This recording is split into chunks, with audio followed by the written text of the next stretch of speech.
രണ്ട് രാജാക്കന്മാരുടെ പുസ്തകം 21-ാം അധ്യായം. ഭരണമേൽക്കുമ്പോൾ മനാസേക്ക് 12 വയസ്സായിരുന്നു. അവൻ ജെറുസലേമിൽ 55 വർഷം ഭരിച്ചു. ഹെപ്സീബ ആയിരുന്നു അവൻ്റെ അമ്മ. കർത്താവ് ഇസ്രായേൽ ജനത്തിന്റെ മുൻപിൽ നിന്ന് ഉച്ചാടനം ചെയ്ത ജനതകളുടെ മ്ലേച്ഛ ആചാരങ്ങൾ അനുസരിച്ച് അവൻ കർത്താവിന് മുമ്പിൽ തിന്മ പ്രവർത്തിച്ചു. തൻ്റെ പിതാവായ ഹെസക്കിയ നശിപ്പിച്ചു കളഞ്ഞ പൂജാഗിരികൾ അവൻ പുനഃസ്ഥാപിച്ചു. ഇസ്രായേൽ രാജാവായ ആഹാബിനെ പോലെ അവൻ ബാലിന് ബലിപീഠങ്ങളും അശേര പ്രതിഷ്ഠകളും ഉണ്ടാക്കുകയും ആകാശഗോളങ്ങളെ ആരാധിക്കുകയും സേവിക്കുകയും ചെയ്തു.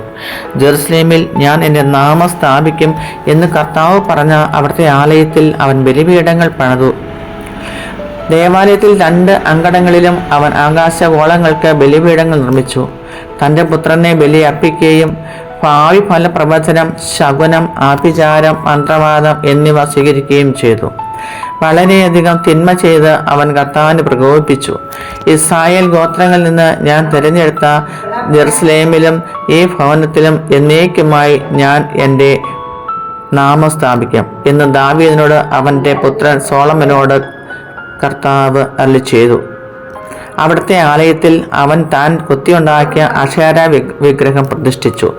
ഞാൻ ഇസ്രായേലിന് നൽകിയ കൽപ്പനകളും എൻ്റെ ദാസനായ മോശ അവർക്ക് നൽകിയ നിയമങ്ങളും ശ്രദ്ധാപൂർവം അനുഷ്ഠിക്കുകയാണെങ്കിൽ അവരുടെ പിതാക്കന്മാർക്ക് നൽകിയ ദേശത്ത് നിന്ന് ബഹിഷ്കൃതരാകാൻ ഞാൻ അവർക്ക് ഇടയാവുകയില്ല എന്നും കർത്താവ് അരുളിച്ചെയ്തു.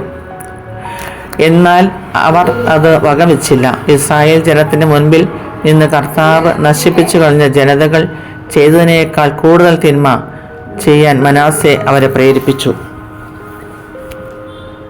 ദാസന്മാരായ പ്രവാചകന്മാരിലൂടെ കർത്താവ് അരുളിച്ചെയ്തു, യൂദാ രാജാവായ മനാസെ ഈ മ്ലേച്ഛതകൾ പ്രവർത്തിക്കുകയും ആമോര്യർ ചെയ്തതിനേക്കാൾ കൂടുതൽ ദുഷ്ടത ചെയ്യുകയും യൂദയെ കൊണ്ട് വിഗ്രഹ പൂജ ചെയ്യിക്കുകയും ചെയ്തതിനാൽ ഇസ്രായേലിന്റെ ദൈവമായ കർത്താവ് അരുളിച്ചെയ്യുന്നു, ഞാൻ ജെറുസലേമിന്റെയും യൂദായുടെയും മേൽ അനർത്ഥം വരുത്തും.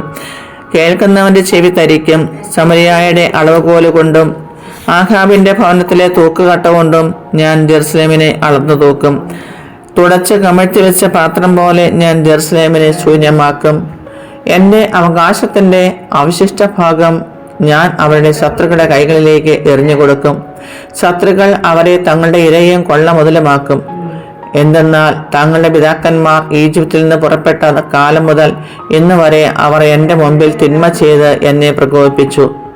യൂദായെ കൊണ്ട് കർത്താവിന്റെ മുൻപിൽ തിന്മ ചെയ്യിപ്പിച്ചതിന് പുറമെ മനാസെ നിഷ്കളങ്ക രക്തം കൊണ്ട് ജെറുസലേമിനെ ഒരറ്റം മുതൽ മറ്റേ അറ്റം വരെ നിറയ്ക്കുകയും ചെയ്തു.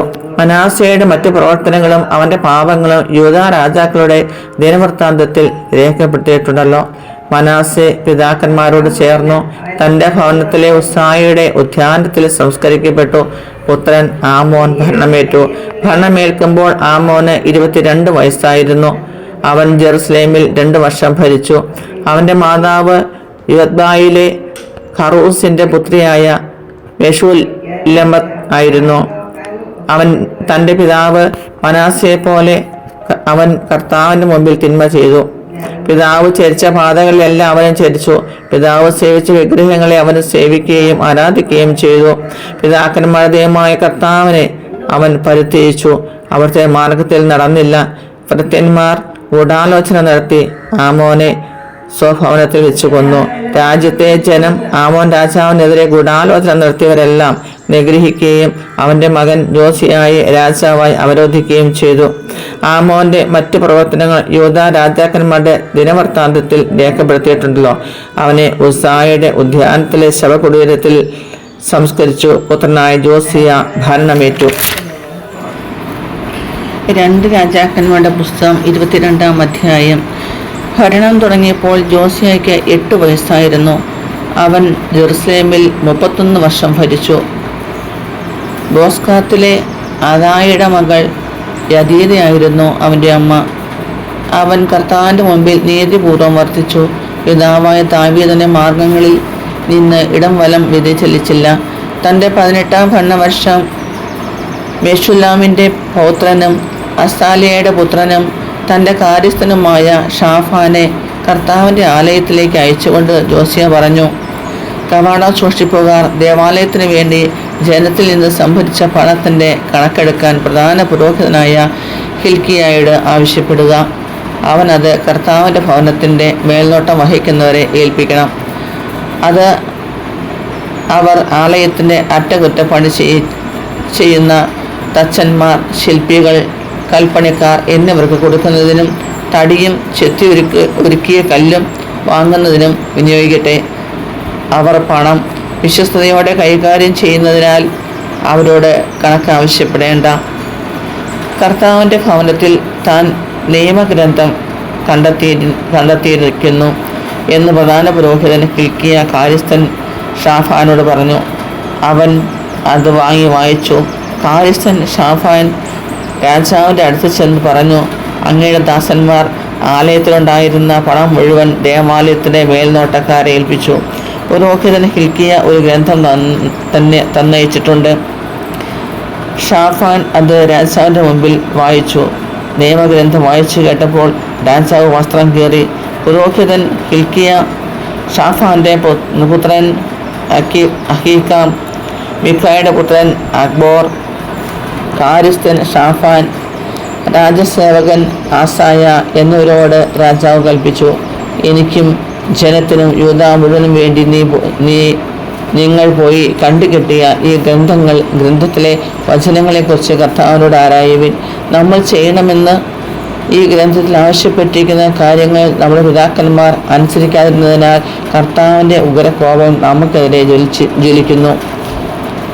അതിനാൽ പുരോഹിതൻ ഹിൽക്കിയ, അഹീക്കാം, അക്ബോർ, ഷാഫാൻ, ആസയ എന്നിവർ ഹർഹാസിൻ്റെ പൗത്രനും തിക്വായുടെ പുത്രനും വസ്ത്രം സൂക്ഷിപ്പുകാരനും ആയ ഷല്ലൂമിൻ്റെ ഭാര്യ ഹുൽദ പ്രവാചികയുടെ അടുത്ത് ചെന്ന് അവളോട് സംസാരിച്ചു.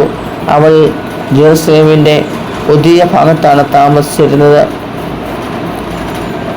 അവൾ പറഞ്ഞു, കർത്താവ് അരുളിച്ചെയ്യുന്നു, യൂദാ രാജാവ് വായിച്ച ഗ്രന്ഥത്തിൽ പറഞ്ഞിരിക്കുന്ന ശിക്ഷ ഈ സ്ഥലത്തിൻ്റെയും അതിൽ നിവാസികളുടെയും മേലെ ഞാൻ വരുത്തുമെന്ന് ഇസ്രായേലിൻ്റെ കർത്താവ് അരുളിച്ചെയ്യുന്നുവെന്ന് നിങ്ങളെ എൻ്റെ അടുത്ത് അയച്ചവരോട് പറയുക. അവർ എന്നെ ഉപേക്ഷിച്ച് അന്യദേവന്മാർക്ക് ധൂപാർച്ചന നടത്തി. തങ്ങളുടെ കരവേലകളാൽ അവർ എന്നെ പ്രകോപിപ്പിച്ചു. അതിനാൽ എൻ്റെ കോപം ഈ സ്ഥലത്തിനെതിരെയും ജ്വലിക്കും. അത് ശമിക്കയില്ല എന്ന് കർത്താവിൻ്റെ ഹിതം ആരായാൻ നിങ്ങളെ അയച്ച യൂദാ രാജാവിനോട് പറയുക. ഇസ്രായേലിൽ ദൈവമായ കർത്താവ് അരുളിച്ചെയ്യുന്നു, നീ ഈ വചനം കേൾക്കുകയും പശ്ചാത്തപിക്കുകയും കർത്താവിൻ്റെ മുമ്പിൽ സ്വയം വിനീതനാവുകയും ചെയ്തു. ഈ ദേശത്തിനും ഇതിലെ നിവാസികൾക്കും എതിരെ അവർ ശൂന്യതയും ശാപവും ആകുമെന്നും ഞാൻ അരുളി ചെയ്തപ്പോൾ നീ വസ്ത്രം കീറി എൻ്റെ മുൻപിൽ കരഞ്ഞു. നിന്റെ വിലാപം ഞാൻ കേട്ടിരിക്കുന്നുവെന്ന് കർത്താവ് അരുളി ചെയ്തു. അതിനാൽ ഞാൻ നിന്നെ പിതാക്കന്മാരോട് ചേർക്കും.